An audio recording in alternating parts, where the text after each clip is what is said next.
Thanks for joining us on Chicago Tonight. I'm Brandis Friedman. Here's what we're looking at. Get me something I can work with. Mayor Johnson shoots down an alternative budget plan. Vendors and organizers push back on new crowd limits for Christkindlmarket as the holiday season kicks off. And hometown star Robert Townsend is back in the Windy City with a film fest to raise funds for his old neighborhood. There's an implicit threat that your car will pay the price. And love it or hate it, we explore the history of dibs. First off tonight, children as young as 3 years old will now have access to vaccines at the pharmacy under a new law signed by Governor Pritzker today. I can give a kid an antibiotic in the hospital, and they're miserable when I give it to them. 3 days later, they're running around the room, annoying their parents again. All right? I can give a kid a vaccine one day. They walk out of the clinic, and every day that vaccine is protecting them from suffering from preventable diseases that generations of Americans were terrified of.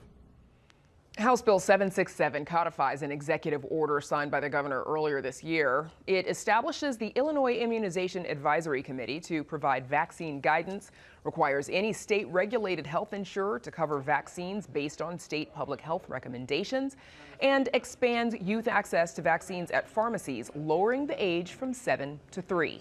The Pritzker administration says it's responding to changes made under the Trump administration to vaccine guidance and the dismantling of the Independent Advisory Committee on Immunization Practices. Cook County State's Attorney Eileen O'Neill Burke is completing her first year in office, and she rung in the anniversary by issuing a progress report at a City Club of Chicago luncheon. At the event, the county's top prosecutor said her office will be looking into possible improvements to the electronic monitoring system. It's not my preference. If somebody is a danger, I do not want them on electronic monitoring. So, but if they're not a danger and a judge doesn't feel comfortable releasing them, that it's almost like a split the baby kind of thing. If we're asking for detention, judges will say, well, I don't want to detain him, but I'm not going to just release him. I'll put him on electronic monitoring. And that's a false equivalency. It makes people feel safe, and they are not safe. Her comments come days after a Chicago man, Lawrence Reed, allegedly doused a Blue Line passenger in gasoline and lit her on fire. Reed had been released earlier this year on electronic monitoring after being charged with aggravated battery. Earlier this year, O'Neill Burke put in place a new policy requiring that prosecutors in her office seek pretrial detention in all cases involving violent offenses that occur on public transit. Young people facing mental health crises will have a new place to turn. A new youth crisis stabilization center from the 106-year-old Ada S. McKinley Community Services Organization. And they gave me a safe place to just unpack my trauma. Everything I was going through with the cancer diagnosis, struggling to get the kids to school, making sure they continue their education, and trying to get back to the norm of being me while fighting cancer and being homeless. The new center's mental wellness clinic will provide a hub for other community-based mental health services, as well as a 24/7 mobile crisis helpline, a Golden Years hub for seniors with intellectual and developmental disabilities, and a family resource hub for children in Head Start and foster care. Cook County made a $1 million investment to help establish the center. And they're at it again. The folks at the iconic hot dog stand, the Wiener Circle, are giving out free hot dogs in honor of the Chicago Bears, about 3,000 in all. What prompted this latest giveaway? Well, the restaurant promised to give out free hot dogs if the Bears won, and Coach Ben Johnson took off his shirt in celebration. Well, they did, and he did, so they are. Free hot dogs for all, everybody. First place Bears try and keep the good times rolling against the Packers on Sunday. Stay tuned. Up next, Heather Sharon and the latest developments in the budget battle at City Hall. Chicago Tonight is made possible in part by the Alexandra and John Nichols family, the Polk Brothers Foundation, and the support of these donors.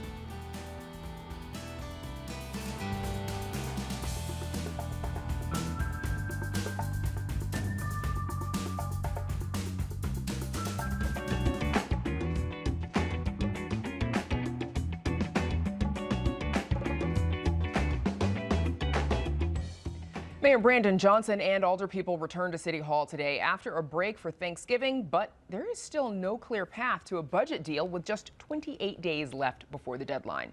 A group of city council members opposed to Johnson's plan to reimpose the so-called head tax released an alternative plan today that would nearly double garbage fees for most residents. But Johnson flatly rejected that proposal. The vast majority of the people in this city are struggling every single day just to make the ends meet. And we have alders that are playing games with those families. Get me something I can work with. But challenging the ultra rich in this country to put more skin in the game, that should not be considered a radical idea.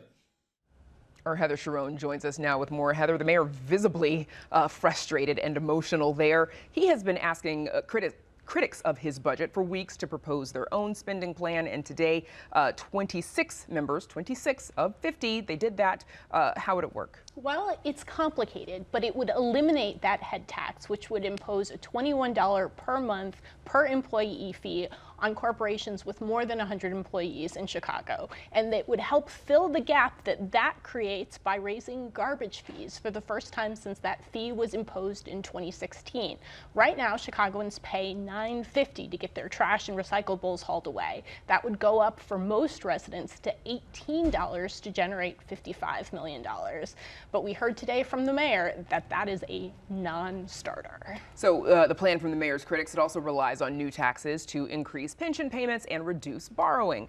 What would they tax? So they want to tax liquor. They would impose a fee on off-premises purchases to generate $24 million. It's interesting. Last year, Johnson proposed a similar increase on liquor taxes. That ran into a brick wall of opposition, and he dropped it. His original budget plan also increased the size of the area downtown, where if you hail an Uber or a Lyft, you're going to pay a surcharge to reduce congestion. Originally, he wanted to generate nearly $68 million by expanding that zone. That also ran into an opposition earlier this year, so he dropped that, shrinking it back down. Now his critics say, put that back in the budget, Mayor. Okay, so he's promised to veto any budget that hikes garbage fees and dared the city council to try and override him. Why is he so opposed to that one? Well, somebody's going to have to pay more to fill the city's nearly $1.2 billion budget deficit. And Johnson says it should not be working class Chicagoans who are already struggling to put food on the table and to pay the rent. He says the obvious answer is that corporations who just got a big federal tax cut should pay more to make sure that Chicagoans don't have to struggle even harder.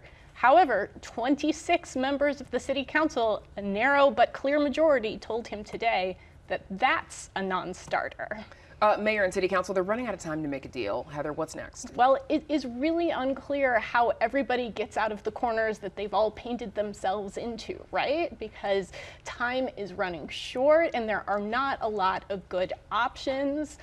It's unclear whether the mayor will be able to break this logjam at the next city council meeting set for December 10th, but I'll be there to watch it go down. You sure will. All right, Heather Sharon, thanks so much. Thanks, Brandis.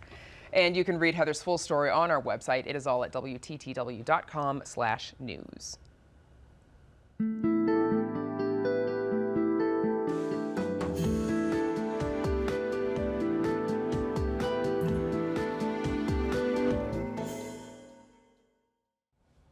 Chicago's German-style Christkindlmarket is one of the city's most beloved holiday traditions, drawing visitors from around the world. But it could be getting a little too popular. This year, city officials set a capacity limit on visitors to the market, and organizers say it's hurting business.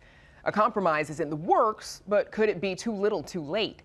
Our Patty Wetley is here to bring us up to speed. Patty, what capacity limits did the city impose, and how do those compare to previous years? Yeah, so the market's been around for close to 30 years, all but one of them in Daley Plaza, and it's been a pretty free-flowing in and out kind of thing, so there haven't been any capacity limits, except for in 2021 when we had some COVID-era restrictions.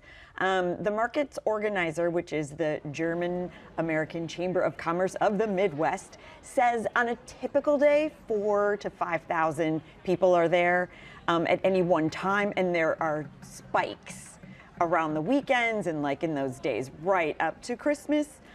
the city citing safety concerns and some maybe tougher restrictions, maybe applying city codes more strictly, put the limit at about 1,500 people at any one time. And that's even 2,000 people less than what was allowed during that COVID year when there was social distancing. So well below what market vendors are used to seeing. So what's then been the reaction from those vendors as well as from visitors? Well, they say they've had to lay off staff because there's nothing for people to do because the plaza is very empty compared to what it normally is. So their sales are down. Some folks are saying we're having to wait in line for like an hour to get in, and it looks like the plaza's deserted. So why are we not being let in? But then other people are like, it was great to finally not feel claustrophobic and to be able to see the merchandise and enjoy yourself. So a tiny bit of a mix, but a lot of people seem to think that maybe the city erred too far on the side of caution. So where do things stand now? So the city did grant another 1,000 people, so they raised the roof on the limit to about 2,500, but organizers are like, that's still below COVID, and that COVID era restriction of about 3,500 people is what they say is like the basement of what vendors need to actually maybe break even coming here. So they still want it up to that 4,000 to 5,000 people. Conversations are ongoing, including maybe looking at some alternate sites for 2026 going forward, or maybe putting these limits in place well in advance instead of telling organizers the day before the market opens. Here's a new limit. Here's a new limit, yes, because it is well underway right now. It is. Hopefully they will figure things out either in time for this season or the next. We all need our glue wine. We all got to get the glue wine in the little mug. Yes. It's on my list every year. All right, Patty Whiteley, thanks so much. Get in line. Get in line. You can read Patty's full story on our website. You don't have to get in line for that. It is all at WTTW.com/news.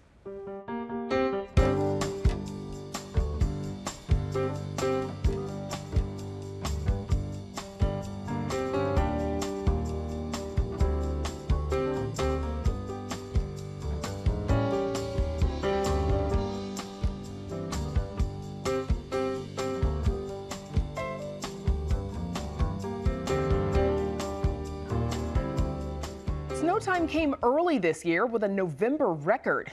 8.4 inches recorded on Saturday and another dusting expected tomorrow. And with December here, that means certain overnight parking bans are in effect. But there's another law, the law of the street. You know what I'm talking about, dibs. What exactly is dibs? When did it start? And is it even legal? Those are among the questions we take on in this edition of WTTW News Explains. Here's Erica Gunderson. Every winter, Chicago stands divided around a practice commonly known as dibs, when car owners use janky household objects to reserve their precious, shoveled-out parking spaces.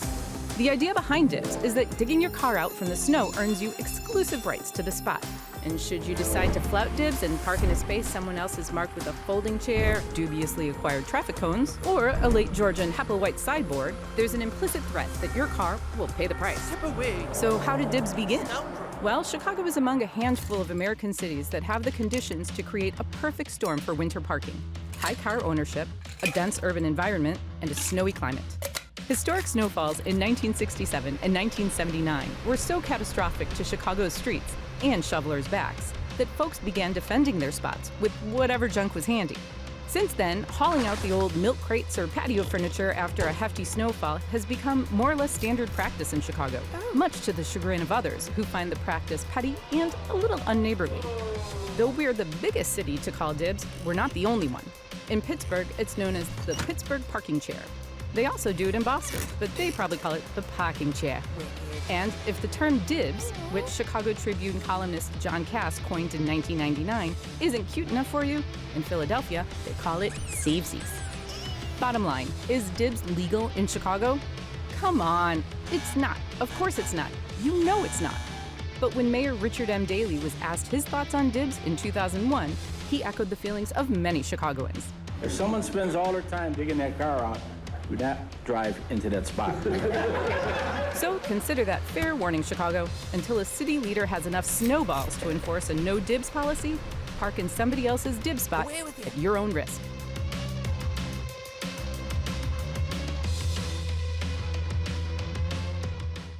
Classic Chicago. Visit our website for more in the WTTW News Explained series. We tackle everything from what happens when you flush to how Chicago's street grid system works. You can find them all at WTTW.com/explains. We're back with more right after this.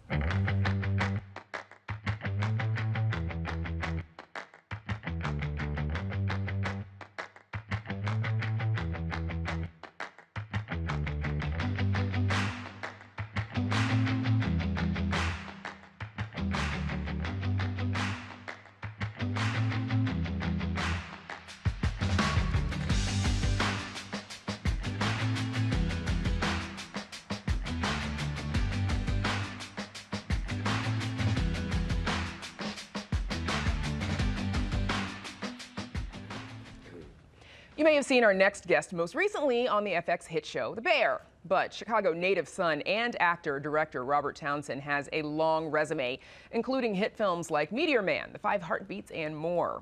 You can catch a couple of those at his film festival this weekend that he's throwing to raise money for his old neighborhood. And he's brought in a few other Chicago heavyweights as well. Joining us now are the man himself, Robert Townsend, director and actor. And via Zoom, we have Lil Rel Howery, actor and comedian. Welcome. Thanks to you both for joining us. Thank you so much for having us. Of course. So we'll talk a little bit about the film festival first, more later, but you're partnering with the Chicago Department of Cultural Affairs and Special Events, Yes. alongside the entertainment company Creative Cipher to create this film festival.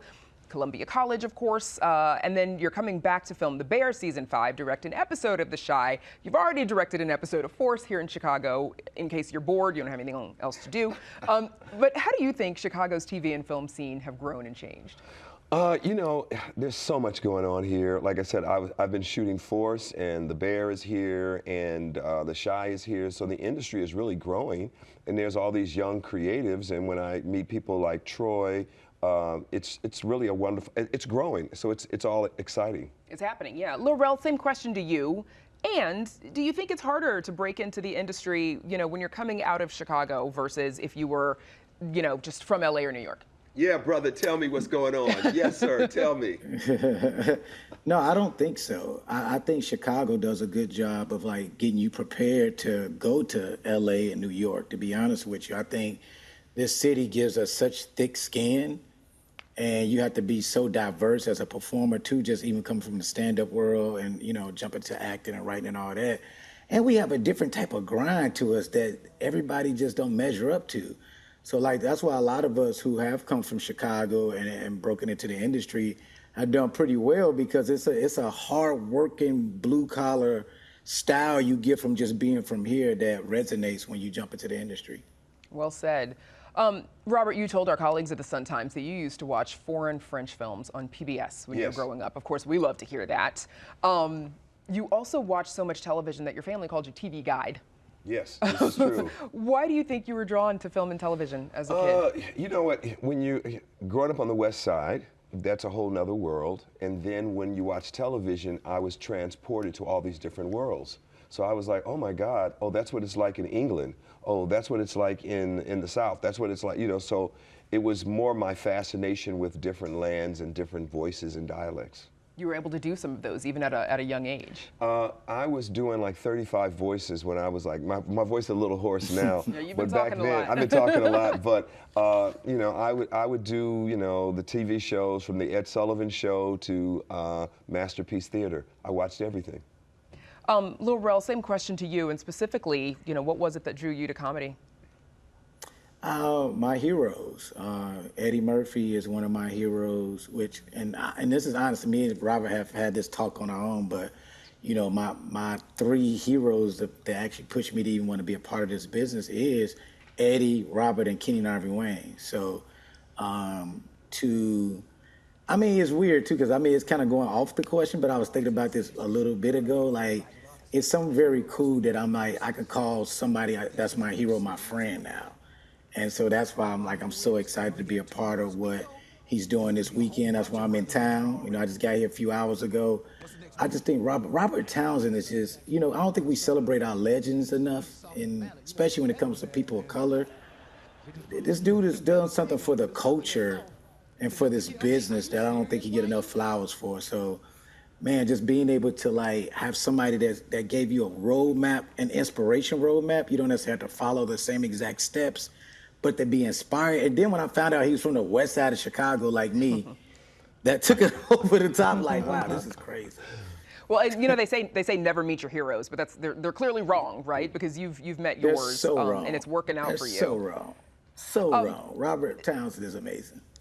So I get the sense also that you. you both had to sort of make your own in the industry, right? Like if you didn't see roles, parts, films, TV shows that you wanted to see, that you've had to create them, right? Because of course you made Hollywood Shuffle and Meteor Man, The Five Heartbeats. Is that kind of accurate? Is that the case for particularly black men in Hollywood, that you have to make your own? Well, you know, I think what Rel was saying was true. You make a path. You make a path for yourself, and so even though I saw the negative roles, I was like, I'll make my own. I'll write, direct, produce if I have to, and you don't accept no. And so Keenan Ivory Wayans and I, you know, we kind of took on the task of taking on Hollywood and trying different things, and we succeeded, and we continue. And let me say this about Rel.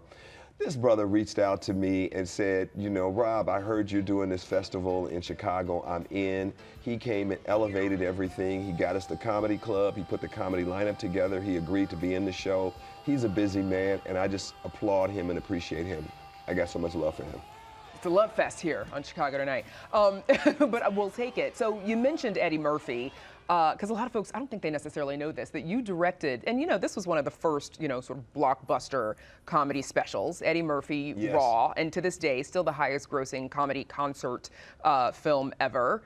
Did you think that it would be as game-changing as it ended up being? Oh, yes. Oh, yeah. I mean, let me say this about Eddie Murphy. He is an absolute genius. You know, I just saw the documentary on his life, but Eddie has so much talent. So when we were doing Raw, no comedian, Richard Pryor set the bar, and then Eddie took it higher, and then as a chameleon, he could do all these characters. So when we were doing Raw, I just laughed every day watching him. We went on the road, I watched him work, and then I just did like little adjustments with him, but absolutely brilliant comedian still to this day.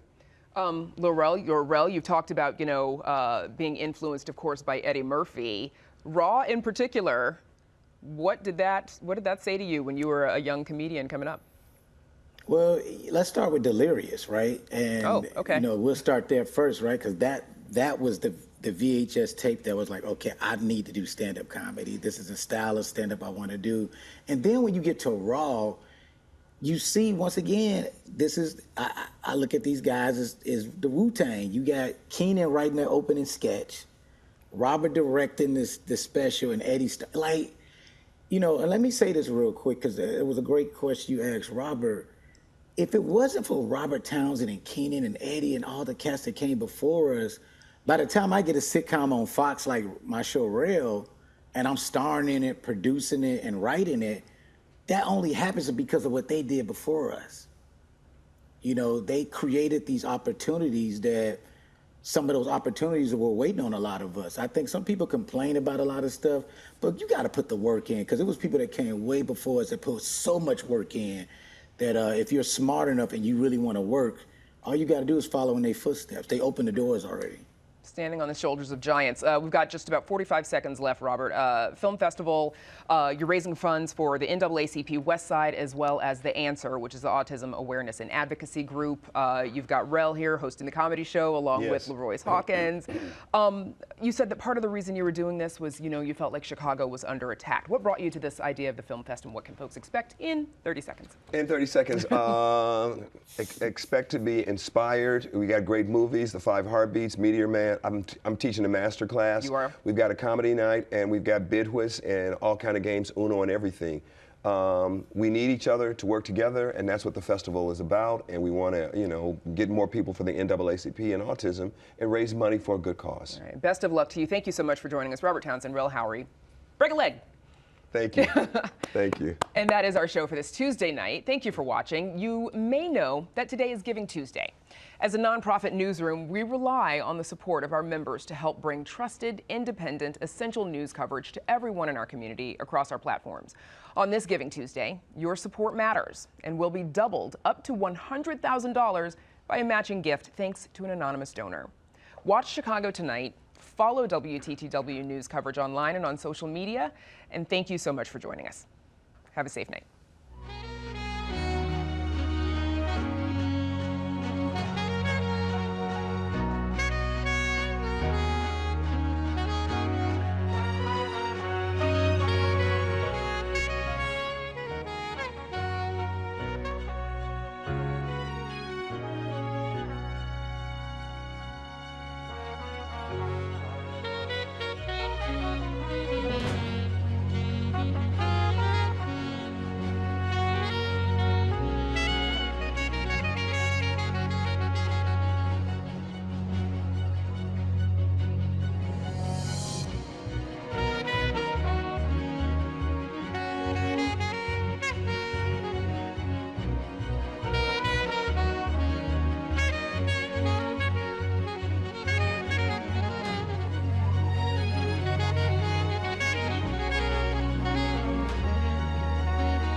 Closed captioning is made possible by Robert A. Clifford and Clifford Law Offices, a Chicago personal injury and wrongful death firm that gives back to its community in Chicago and beyond.